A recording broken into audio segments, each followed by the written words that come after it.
बच्चों, अब आप इन प्रश्नों के उत्तर स्वयं लिखेंगे।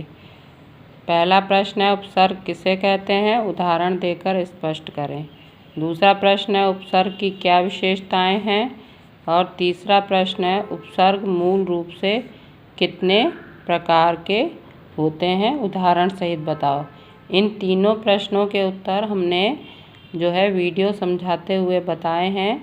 यदि फिर भी आपको किसी प्रश्न का उत्तर लिखने में कोई समस्या आती है तो आप मुझसे पूछ सकते हैं। अब हम पुस्तक में दिए हुए अभ्यास कार्य के बारे में बताएंगे। इसे आप अपनी नोटबुक में लिख लेंगे। तो पहला जैसे ये प्रश्न है, प्रश्न 3 है, इन उपसर्गों से बनने वाले दो शब्द बनाइए। तो ये है, उपसर्ग है अप, और इससे बनने वाले जो शब्द हैं वो है अपमान और अपशब्द। इसी तरह से उपसर्ग है प्र, और इससे बनने वाले शब्द हैं प्रशिक्षण और प्रबल। स उपसर्ग है, इससे बनने वाले शब्द हैं सगुण और सपरिवार। और पुनः है, पुनः शब्द से बनने वाले शब्द हैं पुनर्जन्म और पुनर्विवाह। इसी तरह से हम आगे देखते हैं। तो उत उपसर्ग है, उत उपसर्ग से बनने वाले शब्द हैं उत्कर्ष और उत्थान। और सम उपसर्ग है, सम उपसर्ग से बनने वाले शब्द हैं सम्मान और संकल्प। निरुपसर्ग से बनने वाले शब्द हैं निर्बल और निर्दोष। और इसी तरह अ से बनने वाले शब्द हैं अवगुण और अवघड़। अवघड़ जो फकीर टाइप के होते हैं और इधर उधर फकीरी करके अपना काम चलाते हैं, उन्हें हम अवघड़ कहते हैं। अनोखा भी होता है अवघड़ माने। तो इस तरीके से बच्चों ये उपसर्गों के द्वारा बनने वाले शब्द हैं। अब प्रश्न संख्या 4 समझ लेते हैं।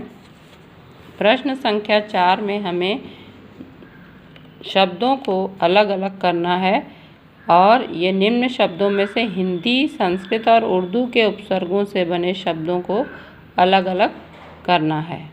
तो ये शब्द जो हैं वो हैं कुकर्म, अन्याय, नासमझ, निकम्मा, अपमान, निर्दय, हरेक, अभिप्राय, हमराज, दुगना, पराजय, वियोग, बेखबर, बाकायदा और पुनर्जन्म। तो हम बारी बारी से इन शब्दों को देख लेते हैं। कुकर्म, ये हिंदी का उपसर्ग है कु, और ये हिंदी के उपसर्ग में आ जाएगा कुकर्म। अन्याय में अ उपसर्ग संस्कृत का है, तो अन्याय शब्द हम संस्कृत के उपसर्ग में लिख देंगे।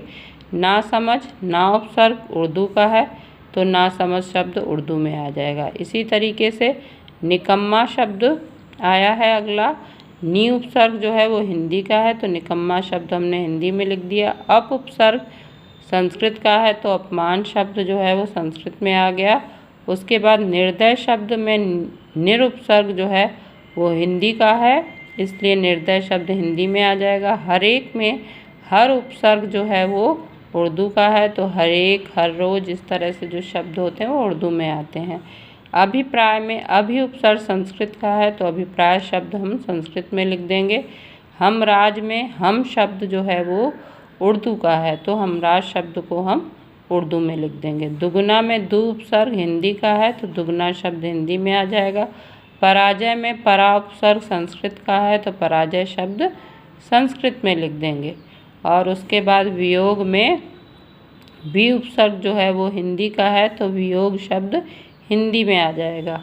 और उसके बाद बेखबर और बाकायदा, बे और बा ये दोनों उपसर्ग उर्दू के हैं, इसलिए बेखबर और बाकायदा उर्दू में लिख देंगे।